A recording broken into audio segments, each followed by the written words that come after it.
안녕하세요. 아빠는 인생 닥터입니다. 우리가 세상을 살아가는 데 있어 필요하거나 원하는 것들의 대부분은 돈을 지불해 얻을 수 있으므로 경제력은 인생에서 가장 중요한 요소 중 하나임에 틀림없습니다. 돈이 많을수록 더 좋은 집에 거주할 수 있고 음식과 재화의 수준도 높일 수 있으며 자녀가 배우고 싶어 하는 것을 더 많이 지원해 줄 수 있습니다. 즉, 경제력이 높을수록 남들보다 더 많은 선택적 자유를 가질 수 있는데, 이러한 선택적 자유를 높이기 위해 반드시 필요한 돈은 어떻게 쓰고 어떻게 벌며 어떻게 모아야 할까요? 이번 시간에는 사회생활의 필수적인 경제 상식인 소득, 소비, 저축하는 방법에 대해 살펴보겠습니다. 먼저, 꾸준히 소득을 발생시켜야 합니다. 대부분의 사람들은 일을 해서 돈을 벌고 소득을 얻으며 일정한 소득이 있어야 지출을 할 수 있고 생계도 유지할 수 있습니다.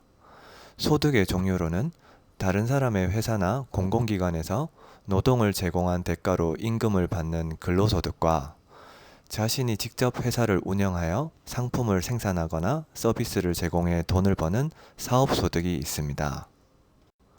어떤 일을 하든지 근로소득과 사업소득의 합이자 자신의 몸값을 의미하는 연봉을 꾸준히 올릴 수 있어야 하며, 젊을수록 근로소득의 비중이 높다가 나이가 들수록 사업소득이 높아지는 방향으로 설계하는 것이 좋습니다. 또한 소득이 많더라도 일이 너무 고되거나 적성에 맞지 않으면 비록 돈을 많이 번다고 해도 좋은 직업이라 볼 수는 없으므로, 직업을 선택할 때는 소득뿐 아니라 자기의 소질과 적성 등을 함께 고려해야 합니다.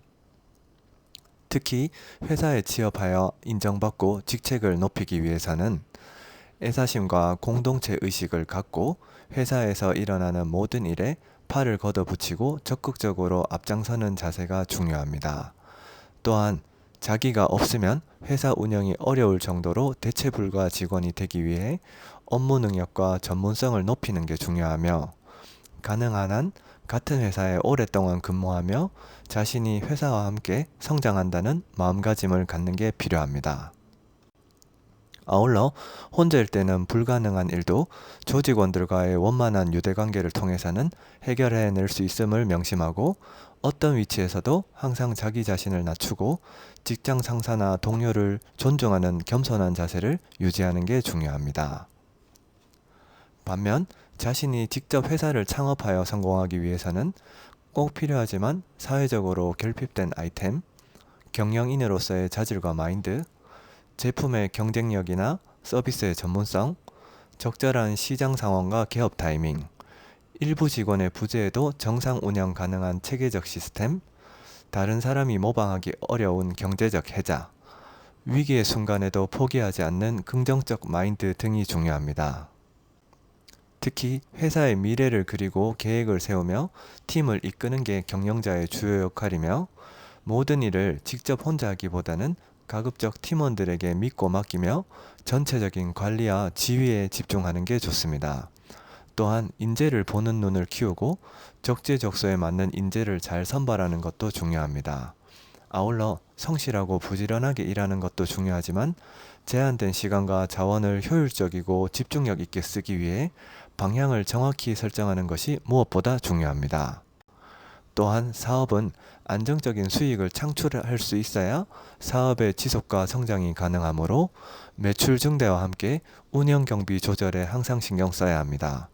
아울러 사람들이 현재 불편하게 느끼는 것을 개선해 줄 수 있는 새로운 아이템을 찾으려고 노력하고, 우수한 경쟁 업체를 벤치마킹하며 배우는 자세도 중요합니다. 특히 사업을 시작할 때는 완벽한 시작을 꿈꾸면 안 되며, 자신이 가진 재능으로 사회에 기여할 수 있는 아이템을 찾아 작고 가볍게 시작해 보는 게 좋습니다. 비록 실패하더라도 자신에게 큰 손실이 없는 규모로 시작한 뒤 고객들의 피드백을 참고해서 점차 규모를 키우거나 방향을 바꾸는 형태로 진행하길 추천합니다.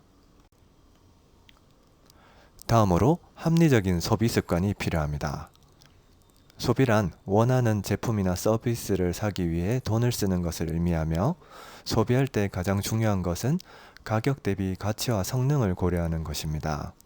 합리적인 소비란 단순히 가장 저렴한 제품을 구매하는 것이 아니라 자신이 지출하는 금액으로 자신의 필요와 욕구를 어느 정도 충족시키며 장기적으로 경제적 이득이 큰 제품을 사는 것입니다. 예를 들면 고가의 가전제품을 구매할 경우 제품의 내구성, 에너지 효율성, 유지 보수 비용, 브랜드 등을 종합적으로 고려해서 가성비가 우수한 제품을 골라야 합니다. 가치에 대한 고려 없이 가장 값싼 물건만 선택할 경우 금방 고장나거나 망가지면 이중 지출이 발생될 수 있으므로 처음에는 비용이 더 들더라도 오래 사용할 수 있고 유지 보수 비용이 적은 제품을 선택하는 것이 합리적인 소비라 볼 수 있습니다. 또한 제품이나 서비스를 선택할 때는 다른 소비자들의 중립적이고 객관적인 리뷰와 평가를 적극적으로 활용하는 게 좋으며 선행 사용자들의 경험은 제품이나 서비스가 가지는 장단점과 실질적인 가치를 이해하고 합리적인 구매 결정을 내리는 데 큰 도움이 됩니다. 아울러 같은 물건이더라도 판매처에 따라 가격은 천차만별이기 때문에 구매 전 인터넷 가격 비교 사이트를 검색해 보거나 다른 판매처에 할인이나 프로모션이 없는지 확인하고 최종적으로 구매를 결정하는 것이 좋습니다. 특히 물건을 사기 전에는 항상 필요 지출과 욕망 지출을 구분하는 습관을 가져서 자신에게 꼭 필요한 것만 소비하고 사고 싶지만 꼭 필요하지 않은 것은 참을 수 있어야 합니다. 우리가 사용할 수 있는 돈은 한정되어 있기 때문에 사고 싶은 것을 모두 다 살 수는 없습니다. 물건을 살 때 이것이 지금 꼭 필요한 것인지 아니면 그저 원하는 것인지 스스로에게 물어보고 필요와 욕구를 잘 구분해서 욕망 지출은 통제하고 필요한 것만 합리적으로 소비하는 습관을 기르길 바랍니다. 돈은 어떻게 벌어야 하는가 보다 어떻게 써야 되는지가 더 중요하며 지출 통제가 안 되는 것은 밑 빠진 독에 물 붓는 거랑 똑같습니다. 특히 직장 생활 등을 통해 일정한 소득이 발생하면 그중 일정 비율을 먼저 저축한 후 나머지 돈으로 지출하는 것을 추천합니다. 이를 위해 주거비나 교통비 등 꼭 나가야 되는 고정경비를 먼저 계산한 후 피복비나 문화생활비 등과 같은 유동경비를 탄력적으로 조절해서 쓰길 바랍니다.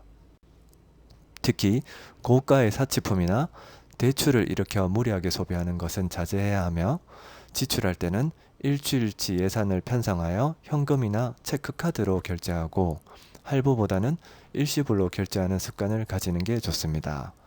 또한 저축할 돈은 정기적으로 자동이체 되도록 쉽고 단순하게 설정하고 반대로 지출할 돈은 장애물을 만들어 최대한 불편하게 설정할 것을 추천합니다. 마지막으로 슬기롭게 저축하고 투자해야 합니다. 소득의 종류에는 근로소득과 사업소득 외에도 가지고 있는 재산을 이용해 얻는 자본소득이 있으며 흔히 불로소득이라 부르는 자본소득은 돈을 빌려주거나 주식을 통해 받는 이자나 배당 또는 집이나 건물 등을 빌려주고 받는 임대료가 해당됩니다. 소득에서 지출을 뺀 나머지 돈은 아프고 다치거나 나이가 들어 일을 하지 못할 때를 대비하여 부지런히 모아두어야 합니다. 저축하는 방법으로는 주식, 채권, 펀드 같은 금융자산에 투자하여 모아가는 게 좋은데 여기서 금융자산이란 유동성이 좋은 동산이자 구체적인 형태가 없이 공인된 증서로만 존재하는 무형자산을 의미합니다. 대표적인 금융자산인 주식은 회사의 규모를 키우고 자금을 얻기 위해 회사의 가치를 잘게 쪼개 수많은 조각으로 만들어 파는 것으로 일반인들도 주식을 매수함으로써 회사의 일정 지분을 가진 주주가 될 수 있습니다. 다음으로 채권이란 국가나 회사 등이 정책이나 사업 시행을 위한 자금 조달을 위해 돈을 빌리며 발행하는 차용증으로 국가나 회사가 망하지 않는 이상 정해진 기간 후에는 약속된 원금과 이자를 받을 수 있으므로 일반적으로 주식이나 부동산보다 안전자산으로 간주됩니다. 마지막으로 펀드는 여러 회사의 주식이나 채권으로 구성된 바구니 형태의 증권을 의미하며 ETF는 펀드를 주식시장에 상장시켜 주식 종목을 거래하듯이 쉽게 매매할 수 있도록 만든 상장지수 펀드를 말하며 대표적으로 S&P 500 ETF가 있습니다. 어느 정도 금융자산이 쌓이고 부동산을 사기에도 적절한 시기가 오면 아파트를 매수하여 내 집을 마련하는 것이 좋습니다.